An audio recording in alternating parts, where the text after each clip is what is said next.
All right, this is People of the State of Michigan versus Adrian Zimmerman, docket number 19-440FH. And this is the time set for sentencing. Mr. Zimmerman, can you just confirm for me again that you're okay with doing the sentencing remotely instead of bringing you here into the courtroom? Yeah, I do. Okay, thank you. You were convicted of carrying a concealed weapon, and that is a felony punishable by up to 5 years in prison, and use of methamphetamine, a misdemeanor punishable by up to 1 year in jail. You have the right to an attorney. You are represented by Mr. Marks, who is present. And Mr. Marks, have you had a chance to go through the pre-sentence report with your client? May it please the court, we have had the opportunity to review the pre-sentence report. We did last week out at the jail. In reference to the report itself, there's no need for any corrections, deletions, or additions. In reference to the scoring, I believe that there is an agreement, a stipulation with APA Allen and myself that OV 12 should be 0. OV 12 is 0, so it was 1, now it's 0. Correct. So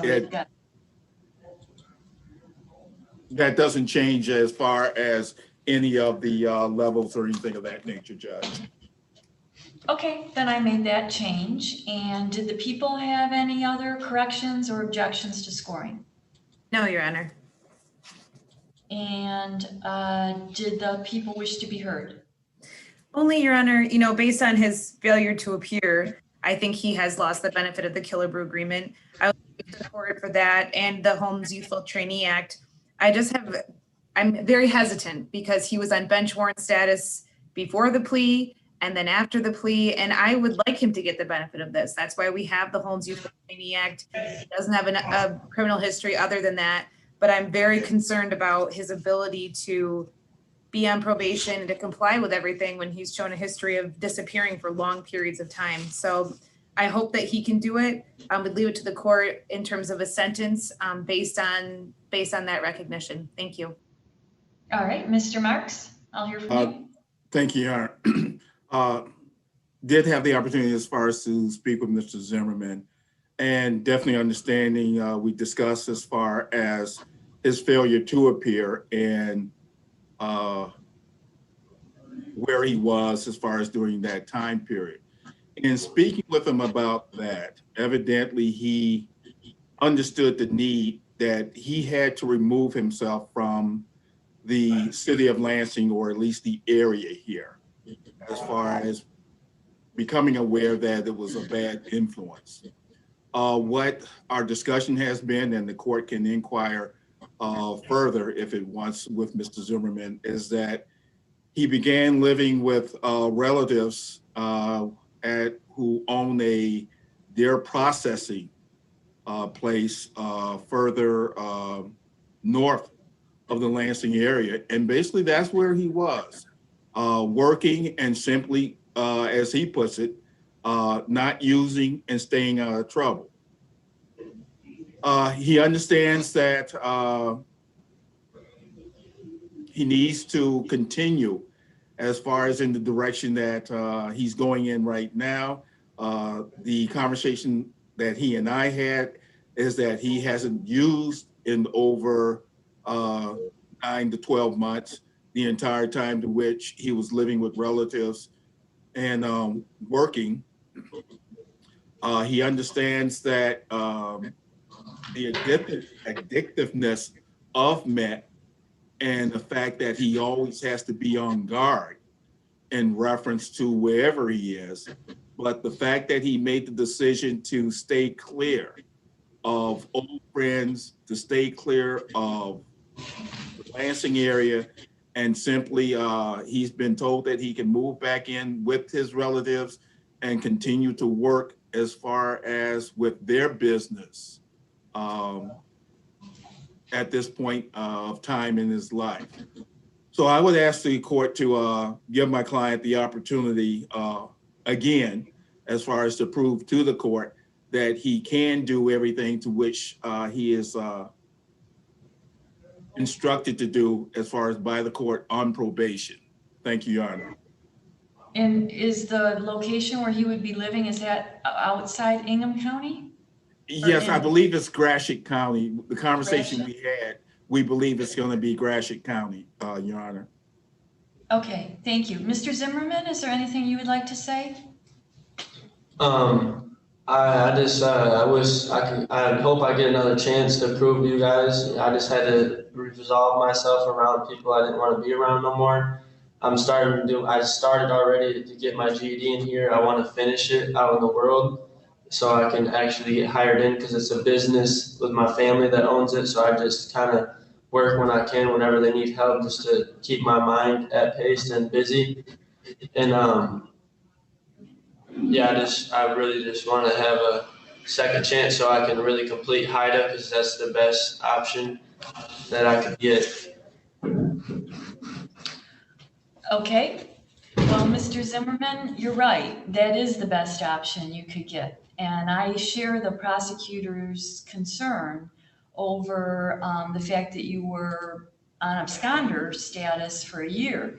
But, you know, I do believe in second chances, and you're very young, but you are an adult. And I just want to be perfectly clear about what is required when you're on probation. And this is extremely important because not only, I'm sure, do you not want to mess this up, I don't want to see you mess it up because it's really, really important. So probation, it's not optional and it's not on the honor system. So you don't get to go away for a year and then come back and say, well, I was really, really good while I was gone. So give me a pass on probation, okay?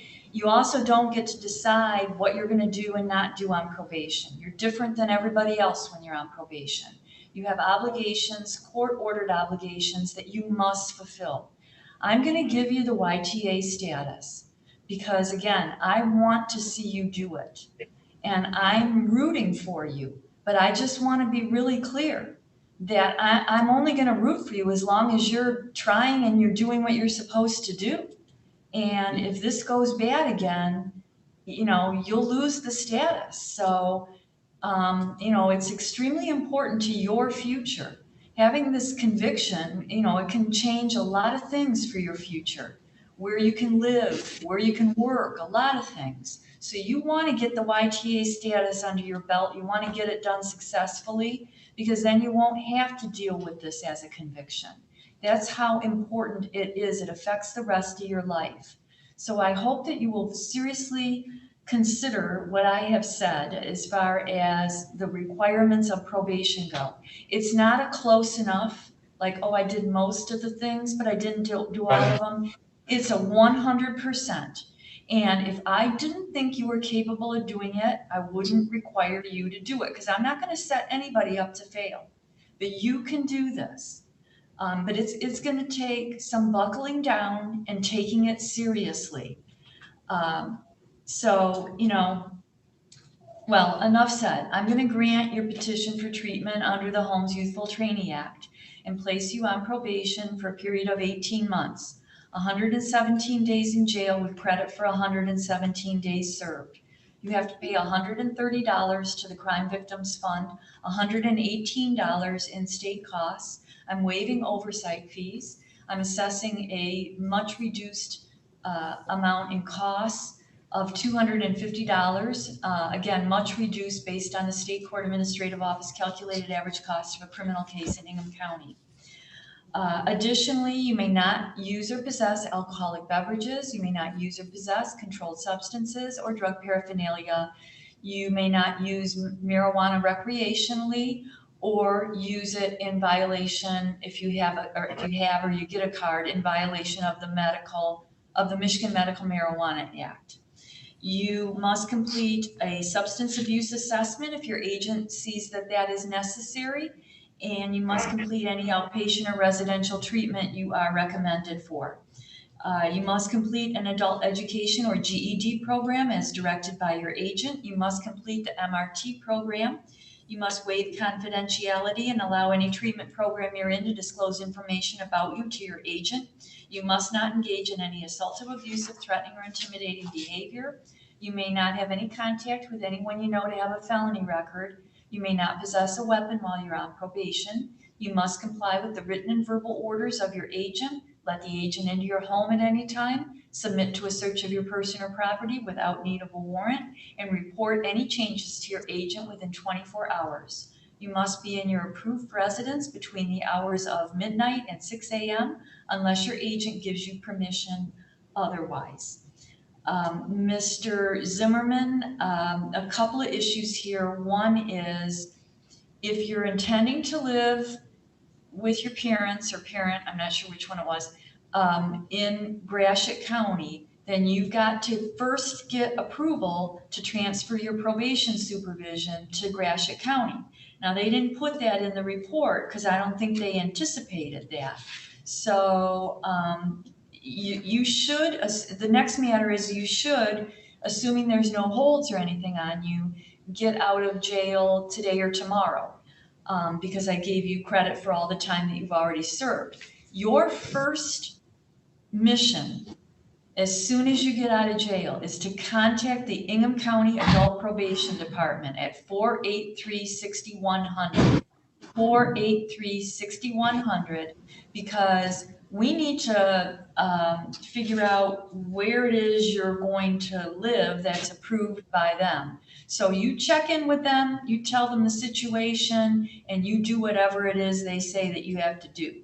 But they have to approve that transfer to Gratiot County. I'm approving it, but I need the probation department to know about it and say, we know about it, it's okay, you can go there. All right, you understand that? Yes, ma'am.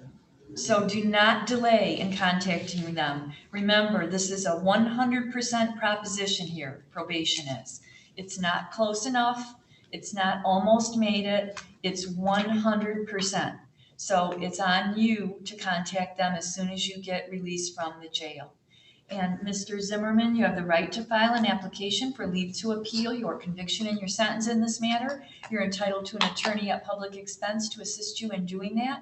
If you're making a request for one, you have to make it within 42 days. It explains that more on the form that we will mail to you. And we will also mail to you a form that, if you are eligible, allows you to request an early discharge from probation if at the time comes you are eligible and you meet all the requirements.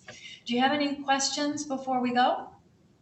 Do you have up-to-date numbers of my family members? Well, that's going to be up to probation. Okay, To get I was just making sure.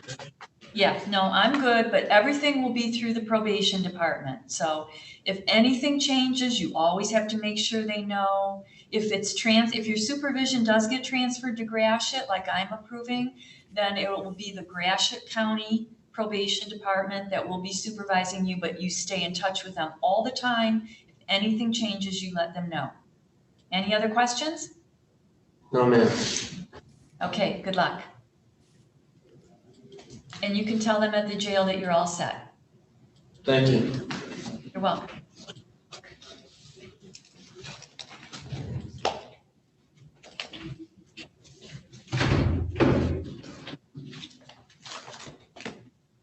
Thanks,